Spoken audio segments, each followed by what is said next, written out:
Buonasera da Loreo, il sindaco Moreno Gasparini ha convocato mercoledì 27 marzo una serata informativa con Ecoambiente per affrontare le preoccupazioni dei cittadini riguardo alla gestione dei rifiuti. Ha accettato l'invito dai rappresentanti di Ecoambiente, Adriano Tolomei, amministratore delegato, e il presidente Pierpaolo Frigato. La riunione che è stata fatta all'inizio dell'autunno dell'anno scorso è stata data un po' l'infarinatura generale di quello che è il nuovo assetto della TARIP. Noi abbiamo chiesto come cittadinanza di Loreo, come amministrazione comunale di Loreo, un'ulteriore riunione ad Ecoambiente per quanto riguarda la gestione del nuovo sistema dei rifiuti, ma soprattutto quello che è il rapporto e le economie di scala per quanto riguarda la TARIP, che è una tariffa puntuale. Quindi dove andrà a incidere, quali saranno i costi, come saranno gestiti e soprattutto quello che sarà il nuovo modello di raccolta dei rifiuti, perché anche la cittadinanza nella prima riunione ha capito o non ha capito, adesso ha bisogno di essere più ferrata su questo, visto che anche il Consiglio di Bacino Rifiuti Rovigo ha dato indicazioni che dal 1 aprile questi 29 comuni che non sono ancora a regime devono comunque iniziare dal 1 aprile. Il 1 aprile è domani. Siamo qua a completa disposizione, come abbiamo detto l'altra volta. Abbiamo fatto circa 100 serate di queste, io ne ho partecipate alla metà perché sono un anno e mezzo che sono qui, e devo dire, e vado verso il termine perché siete qui per vedere e avere risposte alle vostre domande, devo dire che la risposta dei cittadini è stata molto buona. Io abito in Centro Rovigo, vi posso garantire che era il comune della provincia che non era abituato al porta a porta, in pochissimo tempo era raggiunto livelli alti, ma dopo lo vedremo, e di qualità. È vero anche, Moreno diceva, gli abbandoni, dopo spenderemo anche 2 parole su questo. Cercheremo di toccare tutti i vari punti, andando veloce, ma cercando di essere esaustivi nella presentazione.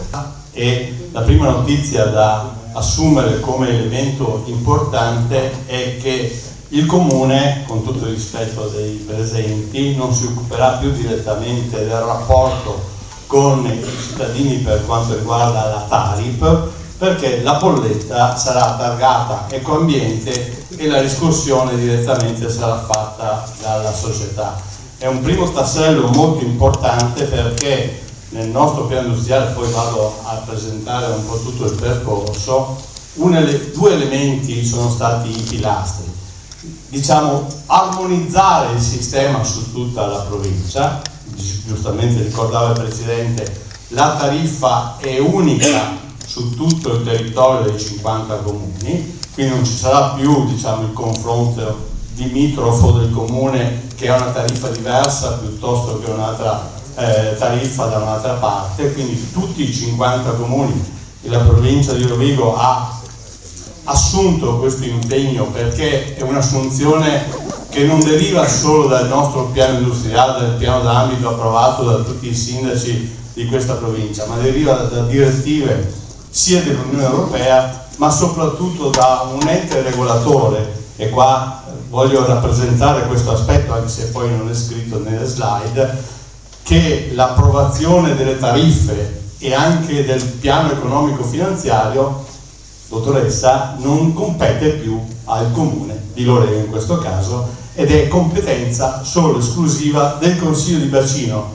che tra l'altro è un altro organo superiore che controlla questo aspetto, che si chiama ARERA. Sicuramente l'avete sentito sui telegiornali nel momento del gas, perché è un regolatore sia dell'acqua, sia dei rifiuti, sia del gas e dell'energia, perché è un'autorità indipendente che controlla anche Ecoambiente, perché indirettamente ha il controllo su tutta la filiera dei costi, della tariffa e conseguentemente anche del rapporto con i cittadini. Cosa dobbiamo fare anche su questo territorio, e lo ha rappresentato anche i 21 comuni che sono partiti dal 1 gennaio 23, come ricordava il Presidente, dove la media di questi 21 comuni, compresa la città di Rovigo, è già arrivata nel 2023 all'82%, quindi ha superato l'asticella dell'obiettivo 24 dell'80%. Oggi Loreo si attesta al 72% di raccolta differenziata, aggiungo io deve essere di qualità, perché un elemento importante è anche il ricavo che abbiamo dalla raccolta differenziata, E poi un altro elemento che mi piace sottolineare, lo sottolineo quasi ogni serata, è che la popolazione italiana oggi investita da tariffa puntuale è di oltre 8 milioni di abitanti con 1147 comuni. Perché dico questo? Perché questo è un indirizzo di ARERA per sistemare l'aspetto, diciamo, ambientale e non incorrere a procedure di infrazione europea. Sostanzialmente bisogna arrivare a questi obiettivi.